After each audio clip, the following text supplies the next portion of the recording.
Shalom, selamat pagi Bapak Saudara yang kasih Tuhan, selamat pagi.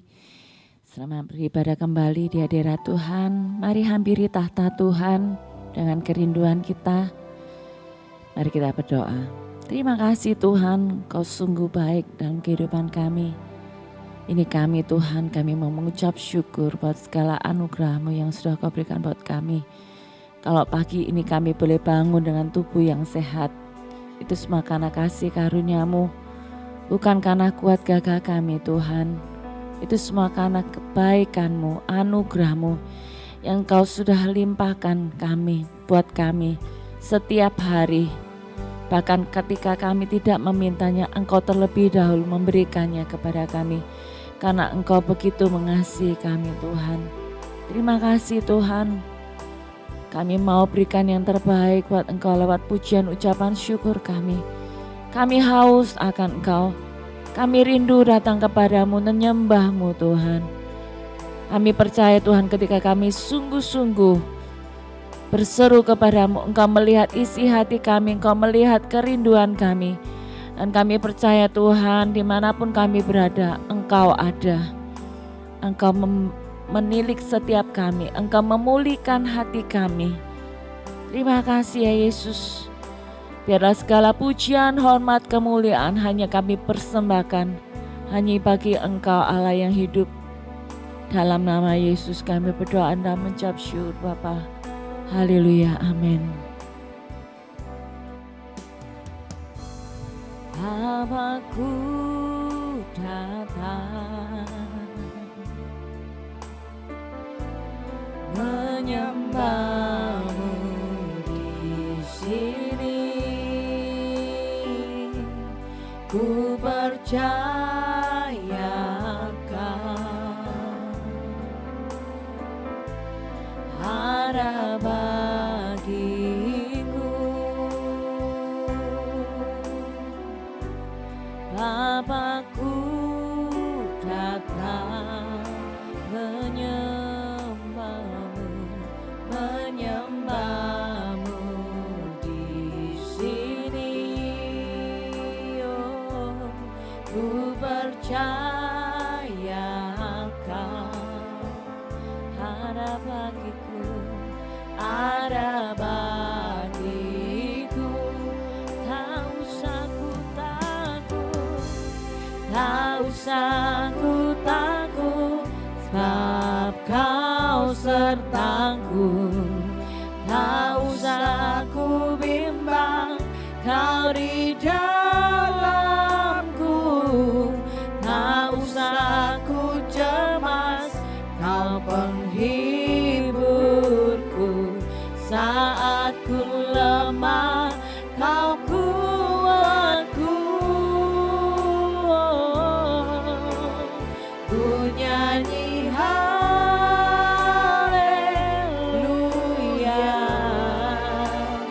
ku nyanyi haleluya. Sungguh Kau hebat, ajaib perkasa perbuatan-Mu.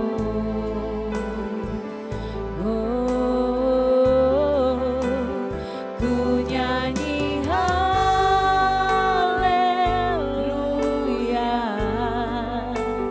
ku nyanyi haleluya.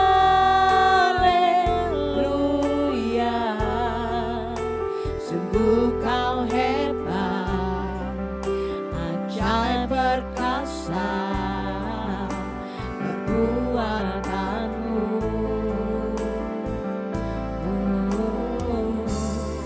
Di hidupku, sungguh kami mau datang kepadamu Tuhan dengan hati bersyukur.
Kau kuatku.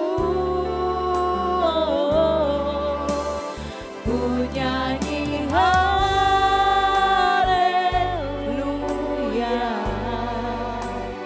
Ku nyanyi haleluya.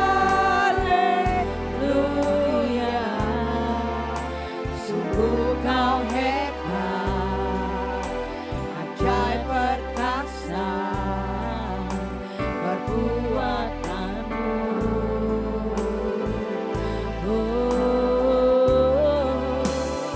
Ku nyanyi haleluya, haleluya, haleluya. Sungguh kau hebat, ajaib perkasa perbuatanmu.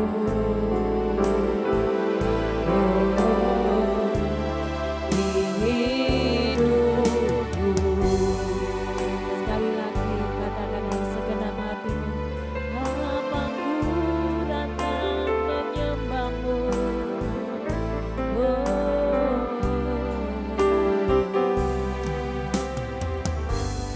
Bapakku datang, kami mau menyembah.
di dalam hidupku.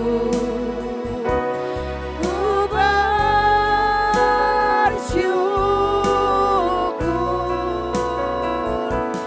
Tuhan.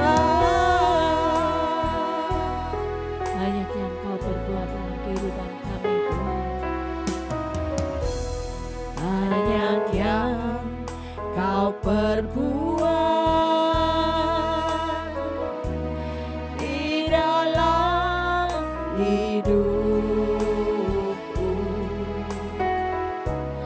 Rancangan indahmu pasti terjadi di hidupku. Bapa yang mengerti segala yang ku perlu, segala yang ku perlu. Kasih-Mu sempurna, nyata dalam hidupku. Ku bersyukur Bapa, ku bersyukur Tuhan. Buat kasih setiamu di dalam hidupku. Ku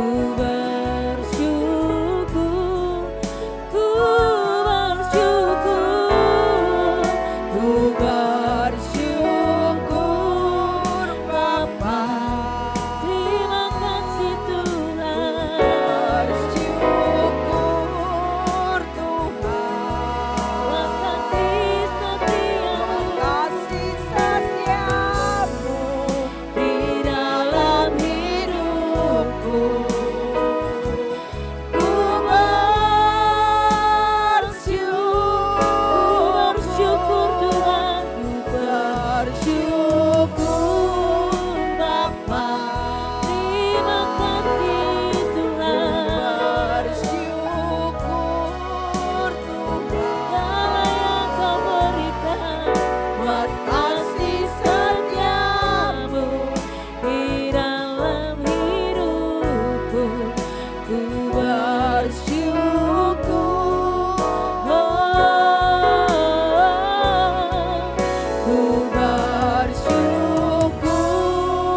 Bapa. Mari naikkan ucapan syukurmu di hadapan Tuhan. Sebab kasih setianya sungguh ada saat ini sampai selama-lamanya. Kasih setiamu di dalam hidupku. Ku bersyukur, kami bersyukur Tuhan. Ku bersyukur Bapa.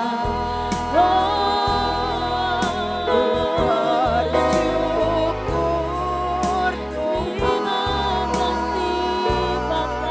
Buat kasih setiamu di dalam hidupku. Ku bersyukur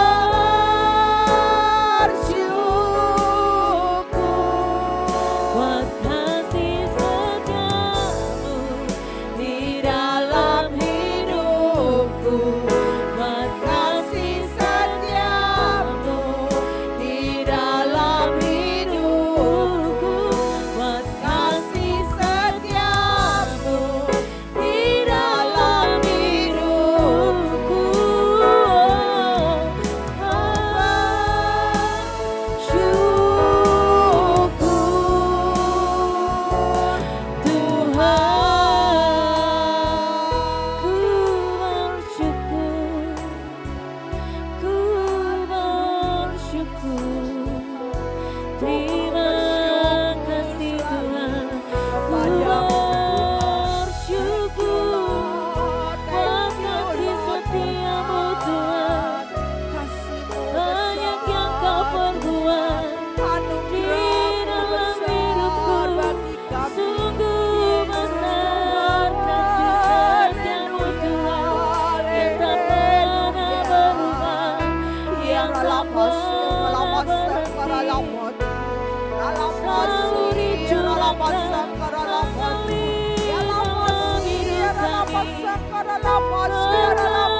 Terimalah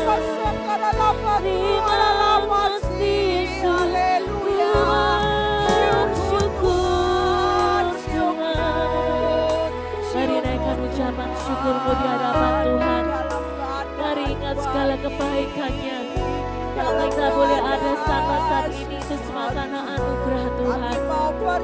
Sungguh bukan karena kuat gagah kami Tuhan. Itu semua karena cintamu yang begitu besar buat kami. Itu yang kami bersyukur karena kasihmu yang begitu besar buat kami Tuhan. Kami mau selalu bersyukur buat segala kebaikan-Mu.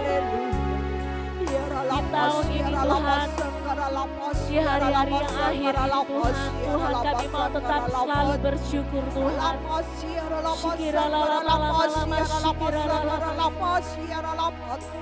Buat tahun ini Tuhan Kau sudah melakukan yang besar dalam kehidupan kami Tuhan. Terima kasih Tuhan buat segala kebaikan bersyukur. Tiara mata karama shikira la la la la la. Shikira la la la la la la la.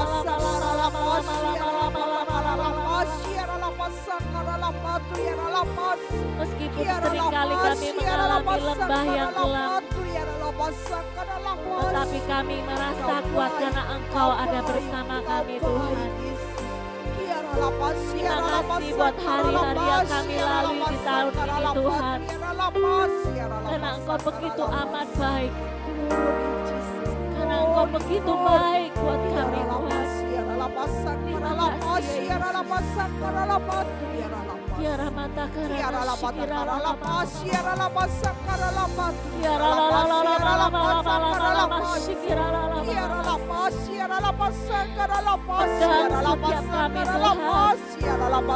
Pegang setiap kami Yesus. Kami perlu Kau Tuhan. Kami perlu Kau Tuhan. Kami tak mampu jalan sendiri. Kami perlu Kau Tuhan. Tuntun setiap langkah kami masuk dalam kehendak-Mu Tuhan. Paksakan kami Tuhan masuk dalam kehendak-Mu. Jangan biarkan kami berjalan sendiri dan jauh daripada-Mu Tuhan. Pegang tangan setiap kami, peluk setiap kami perlu Kau Tuhan. Kami perlu Kau Tuhan. Jangan hati kami yang keras, lembutkan hati kami, tuntun kami sesuai kehendak-Mu. Sebab Kau tahu Kau yang terbaik bagi kami, rancangan-Mu yang terbaik bagi setiap kami. Tiara la la la la la la. Shikira la la la la la la ya ra ra ra mo. Tiara la la la la la shikira la la la la. Haleluya.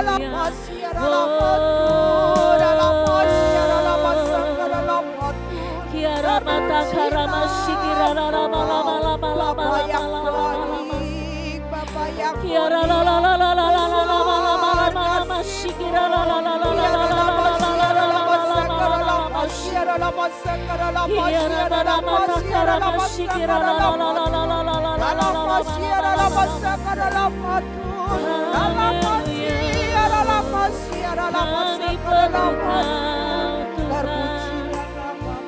Sungguh kami tak dapat berjalan sendiri.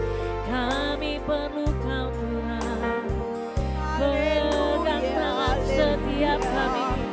Tiara Rama Shikina Rama ya Rama. Tiara Rama ya Rama.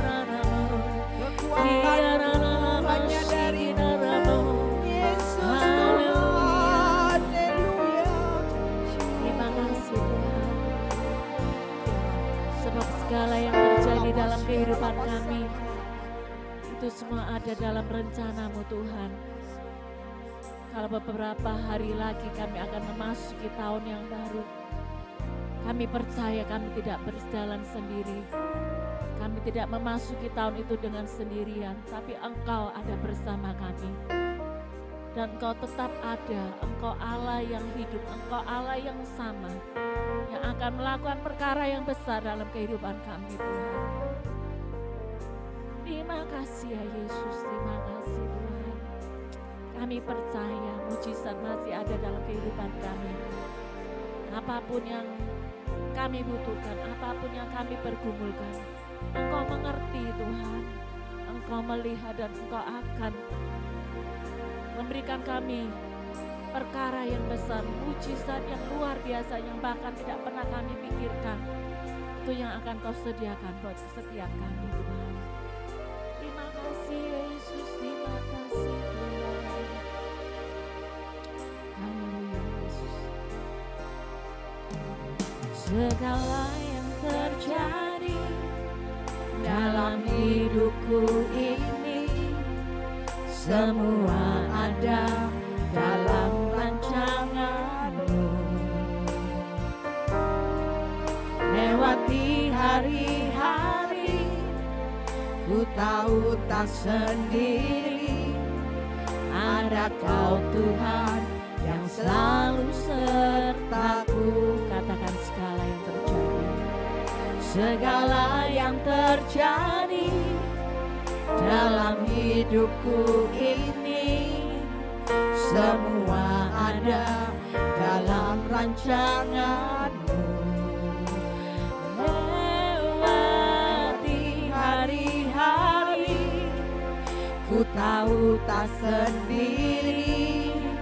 Ada Kau Tuhan yang selalu sertaku. Ku percaya,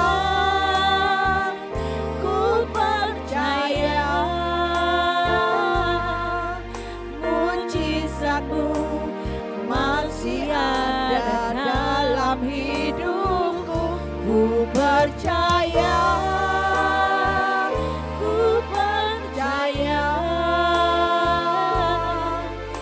tiada yang mustahil bagimu. Yes, Tuhan, kami percaya. Segala yang terjadi dalam hidupku ini, semua ada dalam rancangan-Mu.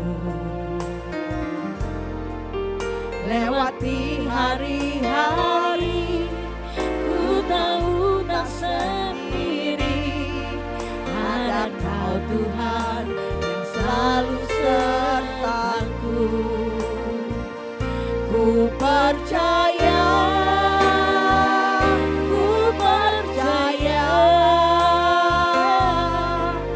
mujizat-Mu masih ada dalam hidupku. Ku percaya,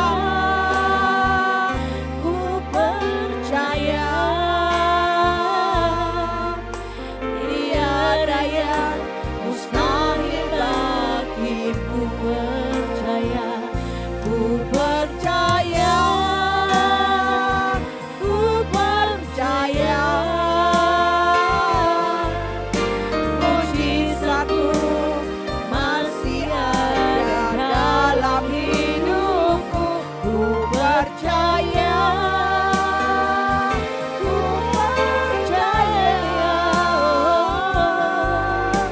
tiada yang mustahil bagimu. Mari imani, katakan segala yang terjadi itu semua karena rancangan-Mu Tuhan. Segala yang terjadi dalam hidupku ini, semua ada dalam rancangan-Mu. Lewati hari-hari, ku tahu tak sendiri. Ada Kau Tuhan yang selalu sertaku. Percaya, ku percaya,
mujizat-Mu masih ada dalam hidupku.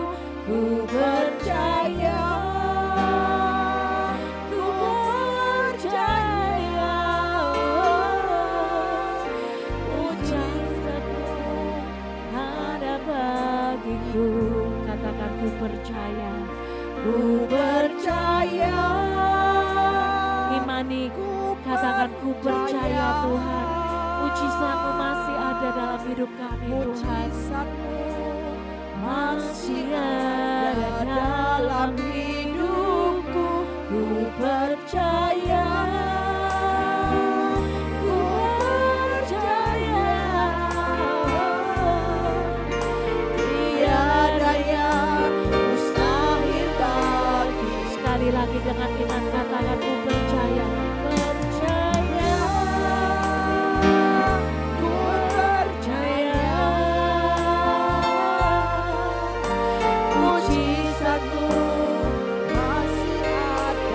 Selalu tetap percaya kepadamu Tuhan, bahwa mujizat-Mu masih ada dalam hidup kami, bahwa tidak ada yang mustahil bagi Engkau ya Yesus. Tiada yang mustahil bagimu, tiada yang mustahil bagimu, tiada yang mustahil bagimu. Oh, ku percaya Kau Tuhan, kami mau selalu percaya padamu. Kami mau taruh pengharapan kami hanya kepadamu Tuhan, sebab Kaulah penolong kami yang setia. Sebab Engkau guru batu keselamatan kami, Engkau kekuatan kami. Ku percaya kepadamu Tuhan, kami mau taruh selalu pengharapan kami kepadamu Tuhan. Hanya bersama-Mu kami tidak akan pernah goyah. Hanya bersama-Mu Tuhan kami dapat lakukan perkara yang besar dalam kehidupan kami Tuhan. Hanya bersama-Mu tidak ada yang mustahil bagi Engkau.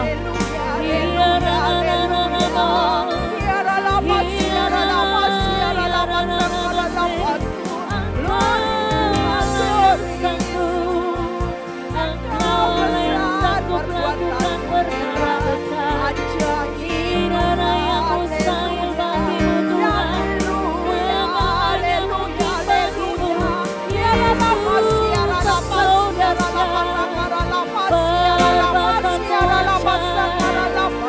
Sungguh Kaulah yang luar biasa Tuhan. Kami kagumi akan Engkau. Yesus, Kau Allah yang hidup. Kau sungguh Allah yang hidup. Engkau Allah yang tak pernah tertidur Tuhan. Engkau Allah yang tak pernah lelah menolong setiap anak-anak-Mu Tuhan. Engkau Allah yang selalu dengan sabar mengangkat anak-anak-Mu yang jatuh Tuhan. Terima kasih Yesus. Sungguh kami percaya, percaya kepadamu Tuhan. Engkau yang tak pernah berubah dalam hidup kami Tuhan. Dalam hidup kami percaya, ku percaya. Mujizat-Mu masih ada dalam hidupku. Ku percaya, ku percaya. Tiada yang mustahil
Tuhan, terima kasih untuk pagi hari ini.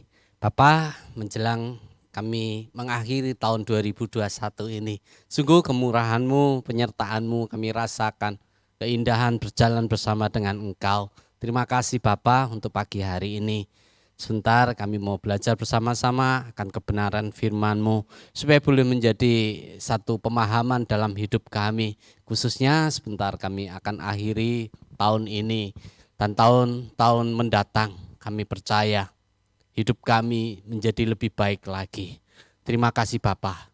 Kami menyerahkan pagi ini dalam tangan-Mu Tuhan. Di dalam nama Tuhan Yesus Kristus kami berdoa dan mengucap syukur. Haleluya. Amin. Shalom Bapak Ibu Saudara sekalian yang dikasihi oleh Tuhan. Puji nama Tuhan. Berapa hari lagi kita akan akhiri tahun 2021 ini. Sungguh tahun yang menyenangkan. Penyertaan Tuhan yang kita rasakan, banyak hal yang mungkin menjadi sebuah tantangan besar dalam hidup kita. Tapi jikalau kita ada sebagaimana kita ada hari ini, kita tahu ini semua karena kemurahan Tuhan. Puji nama Tuhan. Bapak Ibu Saudara sekalian yang dikasihi oleh Tuhan, bacaan kita pagi hari ini sampai pada 1 Raja-Raja pasal yang ke-20. 1 Raja-Raja pasal yang ke-20. Kalau kita baca di dalam perikopnya, Lembaga Alkitab Indonesia memberi judul Samaria tertolong dari kepungan. Samaria tertolong dari kepungan. Hari ini saya akan bawakan satu firman Tuhan yang saya beri judul lolos dari kepungan musuh. Lolos dari kepungan musuh.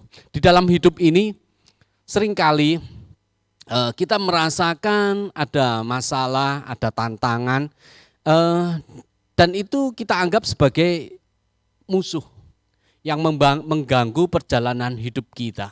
Ada orang yang bisa lepas dari jeratan masalah, ada orang yang terus bergulat dengan masalah itu.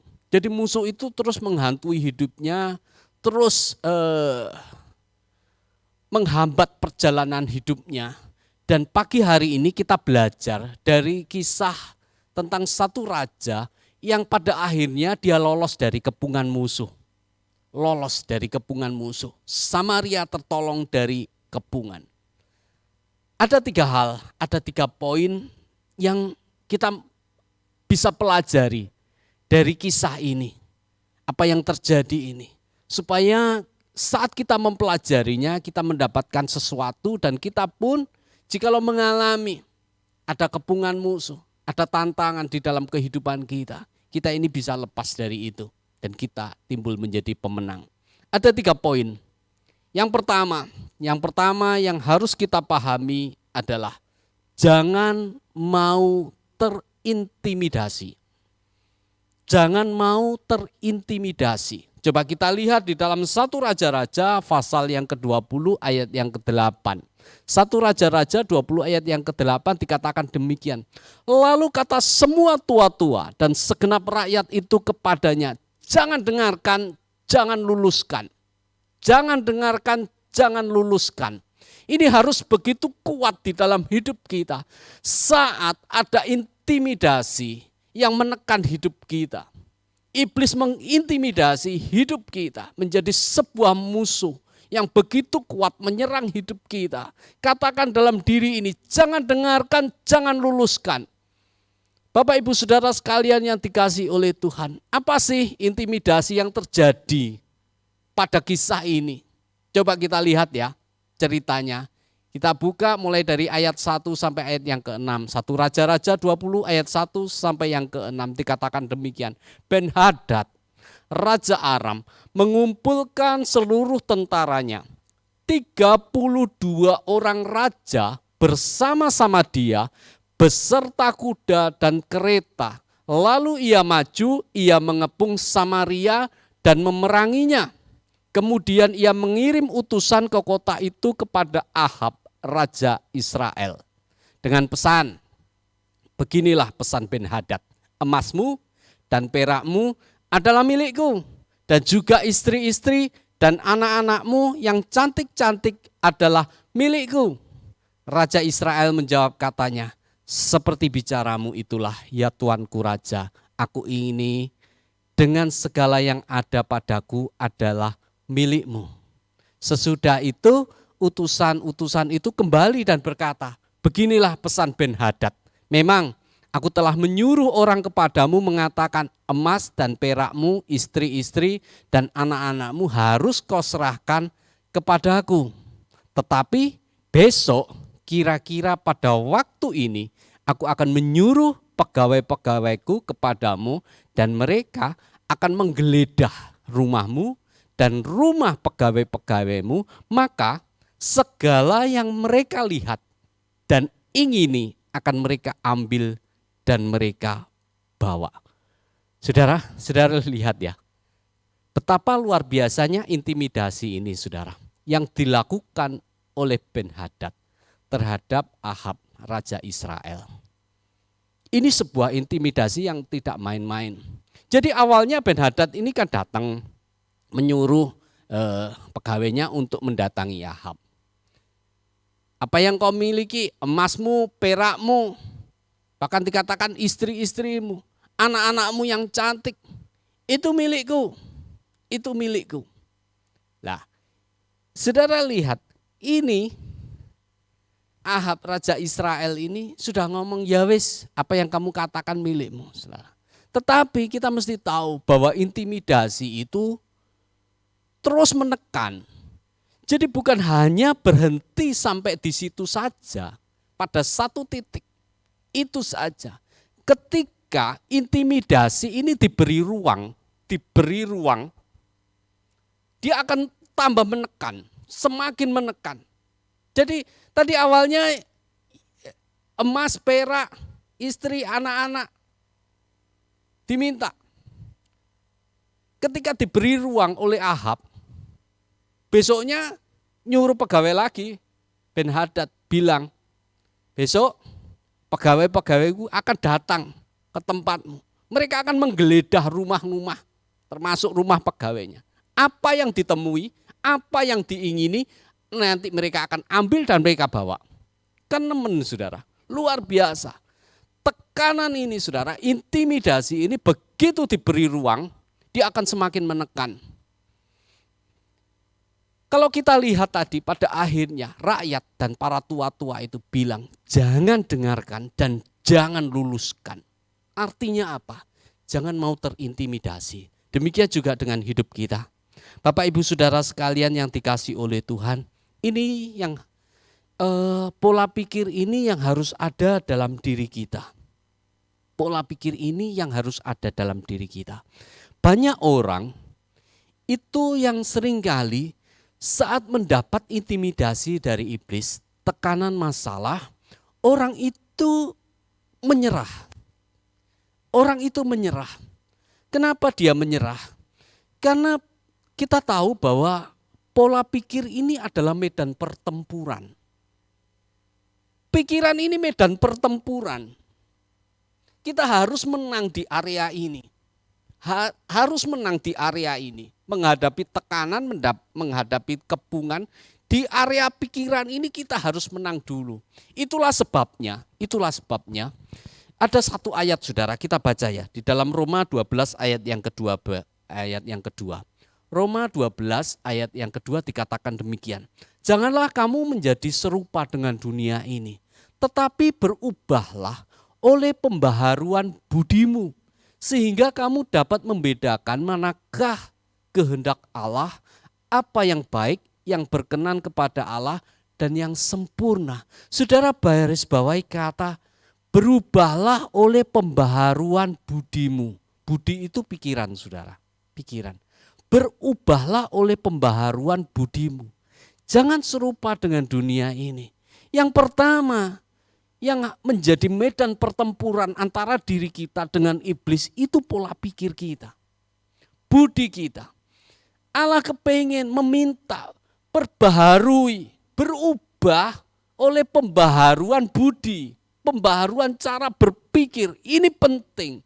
Karena ini area pertempuran, ini harus dimenangkan dulu. Orang kalau pola pikirnya, medan pertempurannya ini sudah dikalahkan oleh iblis dengan intimidasinya. Dengan berbagai masalah apa yang terjadi. Kalau kita sudah kalah di area ini, kita ini akan menjadi orang yang lemah. Sungguh saudara, sungguh. Tapi kalau kita menang di area pikiran ini, kita mempunyai pembaharuan budi, kita mempunyai cara pikir yang dibaharui oleh Allah, dikatakan apa yang baik, yang berkenan dan yang sempurna. Kita ini sudah menang.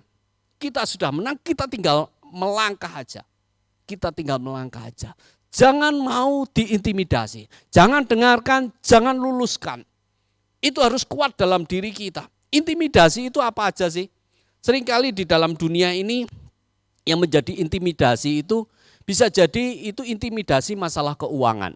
Intimidasi masalah keuangan dalam rumah tangga, masing-masing orang membutuhkan dalam hal keuangan ini. Bisa menjadi intimidasi yang dilakukan oleh iblis terhadap diri seseorang. Apalagi intimidasi masalah rumah tangga. Mungkin cekcok suami istri, terus kalau keuangan tadi bisa jadi kata-kata iblis itu bilang gini, ya kamu ini enggak mungkin bisa berhasil. Orang tuamu loh, keluargamu lihatan dari dulu enggak ada yang sukses. Ya wis hidupmu itu wis gini aja. Hidupmu enggak akan kemana-mana. Hidupmu ya wis susah masalah keuangan. Terus iblis itu mengintimidasi cara berpikir kita. Terus kita diperlihatkan, lihat ya papa mamamu, lihat ya emak engkongmu, lihat ya, terus saudara-saudara, intimidasi. Atau mungkin intimidasi dalam rumah tangga. Wes memang suamimu itu begitu, ndak bisa, wes itu karakternya wes memang gitu. Rumah tanggamu ndak bisa harmonis. Oh istrimu itu memang gini wataknya dan lain sebagainya. Iblis terus mengintimidasi melalui pikiran kita. Terus mungkin masa depan anak-anak. Aduh, anak ini satu ini buang. Anak ini memang tidak bisa dididik. Wis memang tidak bisa baik. Terus iblis itu menghembuskan kata-kata yang negatif, kata-kata yang menyerang seperti Ben Hadad tadi. Bukan diminta satu tapi semuanya diminta, saudara. Begitu kita kasih ruang, begitu kita buka pintu, itu semakin menekan. Satu langkah, jangan mau diintimidasi, jangan dengarkan, jangan luluskan. Tidak bisa, tidak bisa. Aku bersama dengan Tuhan. Kita mesti kuat di area itu. Kenapa? Firman Tuhan pun mengatakan bahwa kuasa Tuhan itu semakin nyata. Coba kita lihat ya, di dalam 2 Korintus pasal 12 ayat 8 dan 9. 2 Korintus pasal 8 pasal 12 ayat 8 dan 9 dikatakan demikian. Tentang hal itu, aku sudah 3 kali berseru kepada Tuhan supaya utusan iblis itu mundur daripadaku. Tetapi jawab Tuhan kepadaku, cukuplah kasih karuniaku bagimu, sebab justru dalam kelemahanlah kuasaku menjadi sempurna. Sebab itu lebih suka aku bermegah atas kelemahanku supaya kuasa Kristus turun menaungi aku. Ini yang tulis Paulus. Dia bilang dia bukan orang yang tidak pernah mengalami masalah. Paulus seringkali mengalami masalah. Bahkan di titik ini dia cerita, dia katakan tentang hal itu aku sudah 3 kali berseru kepada Tuhan. Jadi istilahnya Paulus ini saat menghadapi masalah dia juga tertekan. Bahkan dia bilang sama Tuhan, Tuhan kalau bisa utusan iblis yang mengintimidasi aku itu mundur daripadaku 3 kali loh saudara. Artinya sudah mentok gitu loh. Sampai Paulus berkata, suruhlah iblis ini mundur daripada aku 3 kali. Dia bilang seperti itu. Tetapi jawab Tuhan itu seperti apa? Dia bilang cukuplah kasih karuniaku bagimu. Sebab justru dalam kelemahanlah kuasaku menjadi sempurna. Tuhan itu memperbaharui cara berpikirnya. Kalau tadi kepingin menyerah, tapi Tuhan perbaharui pola pikirnya begini loh. Kalau di area lemahmu, justru nanti jikalau kamu bisa menang di area itu Tuhan akan nyatakan kuasanya yang luar biasa. Tuhan akan nyatakan, akan semakin nyata di dalam kelemahanmu, kuasa Allah itu akan semakin nyata. Artinya apa? Kalau iblis mengintimidasi kita, masalah keuangan, katakanlah misalkan, orang tua kita, keturunan kita, orang yang selalu sulit dalam mencari uang, kuatkan dalam pikiranmu. Justru di area yang lemah ini, nanti Tuhan akan tolong aku, Tuhan akan tunjukkan kuasanya kepadaku, supaya aku bisa lepas dan membungkam kata dunia terhadap keturunanku. Kita harus kuat di area itu. Karena Tuhan sendiri pun bilang, di area lemahmu justru kuasaku semakin nyata. Pegang ini, tangkap ini. Jangan beri ruang sedikit pun kepada iblis untuk mengintimidasi hidup kita. Patahkan di area manapun. Masalah rumah tangga, masalah anak, dan lain sebagainya. Di titik lemah kita, di situ kuasa Allah akan semakin nyata. Kuat dalam pikiran itu. Ingat, kita harus memenangkan di area pikiran ini. Karena itu adalah area pertempuran yang pertama antara diri kita dengan iblis. Itu poin yang pertama, saudara. Ingat ya, kalau kita lihat mungkin di pertandingan tinju gitu ya, pertandingan tinju. Mana ada ketika dua petinju dipertemukan untuk timbang badan. Biasanya sebelum bertanding mereka itu dipertemukan timbang badan gitu, saudara. Mereka kalau dipertemukan, saudara lihat petinju itu tidak ada yang waktu ketemu sama musuhnya ini yang akan bertanding ini, dia akan tunduk kepala gini, terus diem gini menghadap. Tidak ada, saudara. Mereka akan melotot gitu, pasang badan yang keker gitu. Mereka melihat penantangnya ini untuk menunjukkan aku harus menang. Jadi mereka tidak mau diintimidasi dan mereka berusaha mengintimidasi lawannya. Ini loh aku. Bukan hanya manusia, saudara, binatang pun, saudara, binatang pun untuk menunjukkan bahwa dia ini kuat. Kadang mereka bisa bereaksi luar biasa. Saudara lihat kalau tahu ada ikan buntal itu, saudara. Ikan itu sebetulnya kecil, tapi kalau dia menghadapi musuh tiba-tiba itu bisa menggembung gede banget kok, gitu, kayak balon gitu, ikan buntal itu. Untuk mengintimidasi lawannya. Jangan mau diintimidasi oleh iblis di dalam hidup kita. Apapun bentuknya, menangkan di area pertandingan ini, yaitu pola pikir kita. Yang pertama. Yang kedua, jangan lari dari kenyataan, hadapilah. Jangan lari dari kenyataan, tetapi hadapilah. Kita baca ya, 1 Raja-Raja 20 ayat yang ke-14. 1 Raja-Raja 20 ayat yang ke-14. Dikatakan demikian. Lalu bertanyalah Ahab, dengan bantuan siapa? Jawabnya, beginilah firman Tuhan. Dengan bantuan orang-orang muda, pengiring kepala-kepala daerah. Tanyanya pula, siapakah yang akan memulai perang? Jawabnya, engkau. Jelas, saudara. Jadi, saudara bayangkan, Ahab ini tadi kan diceritakan Ben-Hadad itu mengumpulkan 32 raja dan bersama dengan dia. Artinya kan jadi 33 raja. Terus Ahab ini menghadapi sendirian, dia tanya, aku bisa menang ini nanti siapa yang bantu? Tuhan bilang ya dengan orang-orang muda yang akan mengiringi. Tapi terus siapa yang memulai perang, memimpin perang? Tuhan cuma ngomong sederhana, engkau. Demikian juga dengan hidup kita.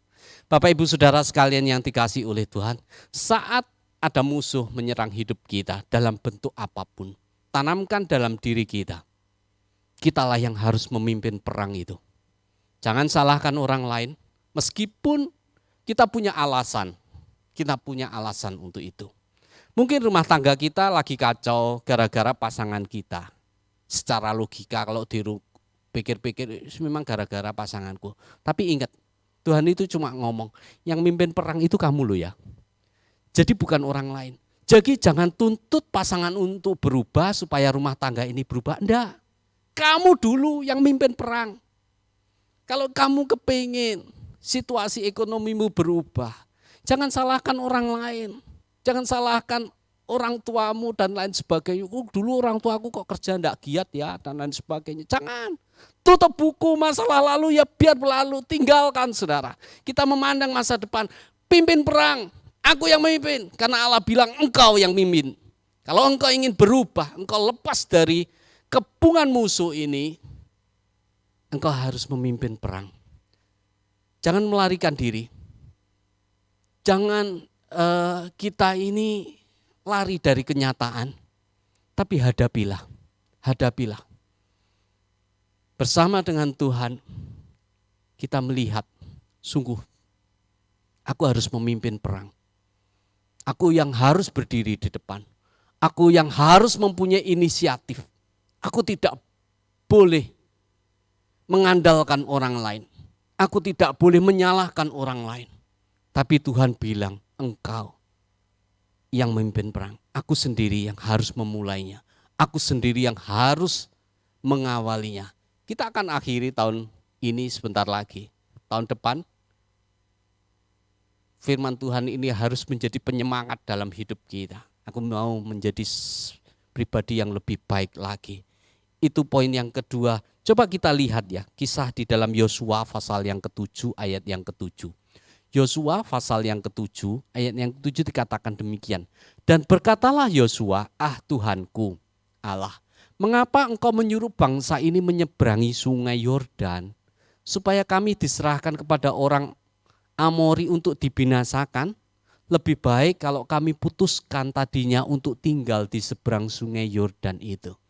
Jadi Yosua ini bilang, loh, buat apa kita menyeberang supaya nanti dibunuh oleh orang Amori? Kan mending di sini aja, enggak usah menyeberang. Enggak usah menyeberang. Terus kita lihat ya di Yosua 24 ayat yang ke-11. Yosua 24 ayat 11 dikatakan demikian.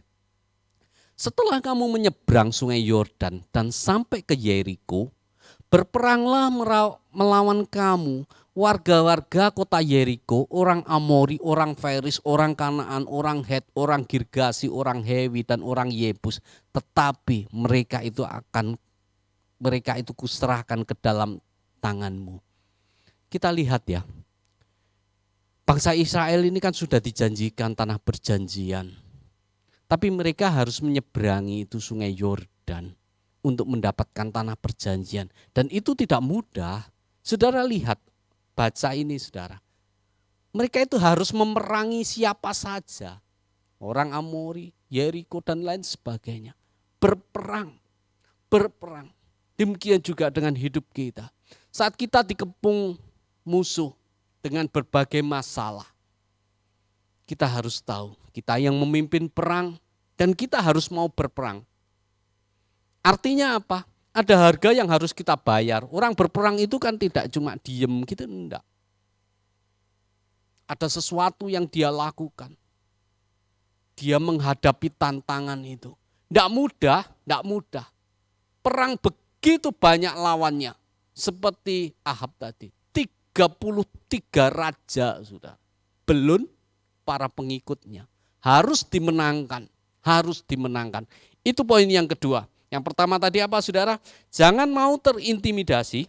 Yang kedua, jangan lari dari kenyataan. Hadapilah. Yang ketiga, yang terakhir, kemenangan itu datangnya dari Tuhan. Kemenangan itu datangnya dari Tuhan. Kita lihat ya kembali di 1 Raja-Raja pasal yang ke-20 ayat yang ke-13. 1 Raja-Raja pasal 20 ayat 13 dikatakan demikian. Tetapi tiba-tiba tampillah seorang nabi kepada Ahab raja Israel serta berkata, beginilah firman Tuhan. Sudahkah kau lihat semua orang yang sangat ramai itu bahwasanya pada hari ini aku atau Allah akan menyerahkan mereka ke dalam tanganmu supaya engkau tahu bahwa akulah Tuhan. Kita lompat ayat yang ke-21 di pasal yang sama. Juga Raja Israel maju lalu memusnahkan kuda dan kereta itu dan mendatangkan kekalahan yang besar kepada orang Aram. Pada akhirnya mereka akan menang. Dan satu titik Tuhan itu coba ngomong supaya engkau tahu bahwa akulah Allah. Supaya engkau tahu bahwa akulah Tuhan. Di ayat yang ke-13 terakhir tadi saudara. Saudara, memang kita harus berperang. Kita harus mengalahkan intimidasi itu. Tapi pada akhirnya kita harus tahu bahwa kemenangan itu datangnya daripada Allah. dan di satu titik supaya kita paham bahwa Allah itu berkuasa atas hidup kita. Atas hidup kita. Kita mesti menyadari bahwa pada akhirnya yang tersisa itu hanya hubungan kita dengan Allah, hubungan kita dengan Tuhan. Itulah sebabnya jangan jemu-jemu membangun hubungan yang intim dengan Tuhan. Setiap hari seperti diri kita hari ini. Memulai hari dengan bersaat teduh. Kita bersekutu dengan Tuhan. Karena di titik itulah semuanya akan berpusat. Hubungan kita dengan Tuhan. Kita tidak lagi menyalahkan orang lain, kita tidak lagi menyalahkan situasi, kita tidak lagi menyalahkan masa lalu kita, tidak. Hari ini kita tutup buku masa-masa yang lalu, masalah di masa lalu kita tutup buku. Apapun ceritanya, entah manis, entah pahit, kita tutup buku. Kita memulai sesuatu yang baru. Kita bangun hubungan dengan Tuhan karena Dia yang memberi kemenangan, yang membuat kita lolos dari kepungan itu. Dia menjadikan kita pribadi yang kuat. Pribadi yang kuat. Tekanan apapun juga yang menekan hidup kita, intimidasi seperti apapun juga, seperti yang dilakukan oleh Ben-Hadad bersama 32 raja yang lain. Menekan seperti apapun juga. Itu tidak mudah, saudara. Tidak mudah. 33 raja, saudara bayangkan. Dia menghadapi seorang diri sebagai seorang raja. Tapi ketika Tuhan bilang, aku menyertai engkau. Yang tersisa itu hanya hubungan kita dengan Tuhan. Pahami hal ini. Tak lama lagi kita akhiri tahun 2021 ini. Kita masuk tahun yang baru.